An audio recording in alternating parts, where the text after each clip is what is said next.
ठीक दोस्त, question number 26 बोलता है आपका कि आइडियल सॉल्यूशन का एक उदाहरण दीजिए। तो आइडियल सॉल्यूशन का आपका एक एग्जांपल दोस्त मिथाइल अल्कोहल और इथाइल अल्कोहल। अगर मिथाइल अल्कोहल को पीजिएगा ना तो आंख का रोशनी चल जाएगा। मिथाइल अल्कोहल एक तरह का पॉइजनस लिक्विड है। कैसे लिक्विड है? Poisonous liquid. सुनता होगा कि शराब पीने से कुछ आदमी मर गए तो मिथाइल अल्कोहल पी जाते हैं, इसकी वजह से मर जाता है। तो मिथाइल अल्कोहल ये बन कैसे आता है? रियली में दोस्त वो बनना चाहिए था इथाइल अल्कोहल, लेकिन बाहर से लमसम केमिकल डालने की वजह से वो प्रोडक्ट के रूप में इथाइल अल्कोहल ना बन के कभी मिथाइल अल्कोहल बन जाता है। तो देखता है वो दारू बनाते समय गुड़ बहुत आदमी लमसम चीनी लमसम डाल देता है, उससे भी थोड़ा गड़बड़ हो जाता है कभी कभी। इथाइल अल्कोहल हो गया अमृत दो, जिसको हम हमेशा पी के मस्त रहते हैं, इथाइल अल्कोहल। और गलती से आइसोप्रोपाइल अल्कोहल पिएगा ना तो बब्बू नहीं बन पाएगा। क्वेश्चन 27 में आते हैं, बोलता सेल कांस्टेंट को परिभाषित कीजिए। तो वह राशि जो L बटा A को ही कहते क्या? सेल कांस्टेंट, जहां पर G स्टार बराबर क्या हो गया? L बटा A। L है तुम्हारा इलेक्ट्रोड के बीच की लंबाई, A है तुम्हारा cross sectional area of electrode. तो G स्टार बराबर L बटा A हो गया। L हो गया लेंथ ऑफ इलेक्ट्रोड जिसका यूनिट हो गया सेंटीमीटर। A हो गया cross sectional area of electrode जिसका यूनिट हो गया सेंटीमीटर स्क्वायर। तो ऊपर से 1 सेंटीमीटर, नीचे से 1 सेंटीमीटर हटा, तो नीचे में बच गया 1 सेंटीमीटर, तो नीचे सेंटीमीटर ऊपर बन गया तो बन गया पर सेंटीमीटर। तो बनाओ सेल कांस्टेंट का सिंबल क्या हो गया? G star. G स्टार बराबर L बटा A और G स्टार का यूनिट क्या हो गया? पर सेंटीमीटर। G स्टार को क्या बोलते हैं? Cell constant. L बराबर क्या हो गया? लेंथ बिटवीन इलेक्ट्रोड और A बराबर cross section area of electrode. ये तो क्वेश्चन 28 बोलता है कि यूपेक नेम लिखिए। तो यूपेक नेम ईस्टर कंपाउंड को दिया है RCWR। ये हमारा कैसा कंपाउंड है? Easter compound. तो ईस्टर कंपाउंड में जो यहाँ पर CH3 ग्रुप लगा हुआ ये हो गया अल्काइल ग्रुप। तो CH3 का नाम मिथाइल है तो मिथाइल लिख दिए। ईस्टर कार्बन कंटेनिंग फंक्शन को कहते हैं प्रिंसिपल चेन में 1 कार्बन 2 कार्बन 3 कार्बन 4 कार्बन। ये दोनों प्रिंसिपल चेन से बाहर चले गए थे, ये दोनों बन गए ब्रांच। तो Br को ब्रांच के रूप में ब्रोमो बोलते हैं, CH3 को ब्रांच के रूप में मिथाइल बोलते हैं। तो ब्रोमो का B और मिथाइल का M। तो अल्फाबेटिकली में ब्रोमो का B पहले आता है, इसलिए यहाँ पर लिख दिए 3 ब्रोमो। 2 पर मिथाइल तो 2 मिथाइल लिख दिए। 4 कार्बन के लिए रूट वर्ड हो गया ब्यू।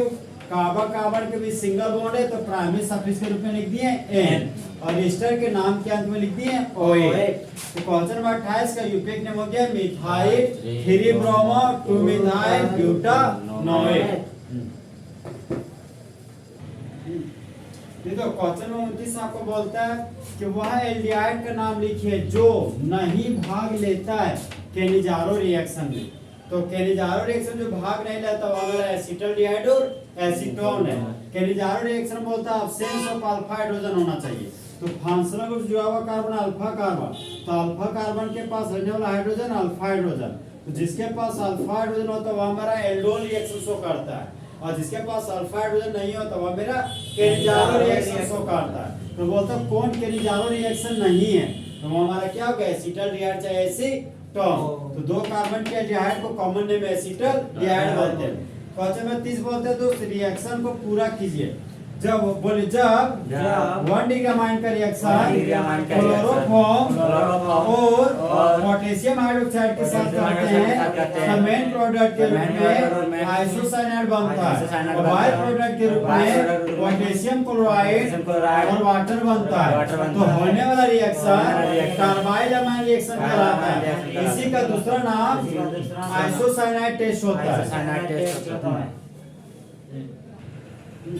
ये तो क्वेश्चन में 31 बोलता है आपका कि हाइब्रिडाइजेशन स्टेट किस कॉम्प्लेक्स कंपाउंड का है? सबसे पहले देखिए दोस्त ये घर है, इस घर का नाम हो गया कोऑर्डिनेशन स्फीयर। घर के अंदर 2 कोई, एक सेंट्रल मेटल होता है एक लिगेंड होता है। ये जो 4 ये आपका कोऑर्डिनेशन नंबर है। तो सबसे पहले सेंट्रल मेटल निकेल का ऑक्सीडेशन नंबर निकालते हैं। तो निकेल का ऑक्सीडेशन नंबर निकालना तो X मान लिए। कार्बोनिल ग्रुप एक तरह का न्यूट्रल लिगेंड है तो यहाँ पर 0 मान लिए। 4 एटम है तो गुना 4 लिखिए। इस कंपाउंड के मुंडी पर 0 चार्ज है तो बराबर 0 कर दिए। तो X बराबर हो गया दोस्त आपका 0। तो सबसे पहले निकेल का एटॉमिक नंबर 28 होता है तो निकेल का हम लोग इलेक्ट्रॉनिक कॉन्फ़िगरेशन लिखते हैं। तो आर्गन 4s2 3d8 हो गया, जहां पर आर्गन के पास 18 इलेक्ट्रॉन है तो 18 2 20 और 8 28 इलेक्ट्रॉन हो गया। फिर निकेल का वैलेंस इलेक्ट्रॉनिक कॉन्फ़िगरेशन लिखना है। तो सबसे बड़ा सेल वैलेंस सेल होता है, सबसे बड़ा सेल फोर्थ सेल है, और ये थर्ड सेल है, इसको क्या बोलेंगे, इनर सेल। यहाँ 3d8 था तो 3d8 लिख दिए।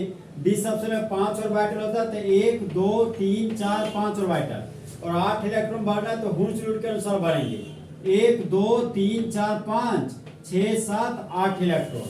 अब इस सबसे में 2 इलेक्ट्रॉन थे, एक इलेक्ट्रॉन क्लॉकवाइज में बढ़ दिए, एक इलेक्ट्रॉन को एंटी क्लॉकवाइज में।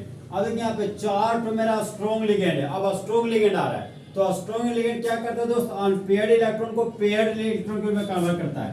इस अनपेयर्ड इलेक्ट्रॉन यहाँ पर ट्रांसफर कर दिया, ये अनपेयर्ड इलेक्ट्रॉन देखिए पेयर्ड इलेक्ट्रॉन के रूप में चल दिए, और ये जो 2 इलेक्ट्रॉन थे ये दोनों इलेक्ट्रॉन यहाँ पर ट्रांसफर हो जाता है, एक क्लॉकवाइज स्पिन में गया, एक एंटी क्लॉकवाइज स्पिन में। ये घर मेरा क्या हो गया, खाली होरेस। अब हमको 4 लिगेंड लिखना है, ये कि मेरा 1 ligand 2 ligand 3 ligand 4 ligand. Oxygen के पास जो इलेक्ट्रॉन होता है वह इलेक्ट्रॉन इस लिगेंड को डोनेट कर दिया, तो एक कोऑर्डिनेट बॉन्ड बना दिया, फिर 2 इलेक्ट्रॉन इस पी ऑर्बिटल को डोनेट किया, तो एक कोऑर्डिनेट बॉन्ड बन गया, फिर लोन पे डोनेट किया, फिर से कोऑर्डिनेट बॉन्ड बना, फिर से लोन पे डोनेट किया, फिर से कोऑर्डिनेट बॉन्ड बना। तो एस सबसेल का एक ऑर्बिटल गया, पी सबसेल का 3 ऑर्बिटल गया, इसलिए इस कॉम्प्लेक्स कंपाउंड का हाइब्रिडाइजेशन स्टेट sp3 होगा। NaCO4 का कॉम्प्लेक्स कंपाउंड का हाइब्रिडाइजेशन स्टेट का आंसर होगा sp3।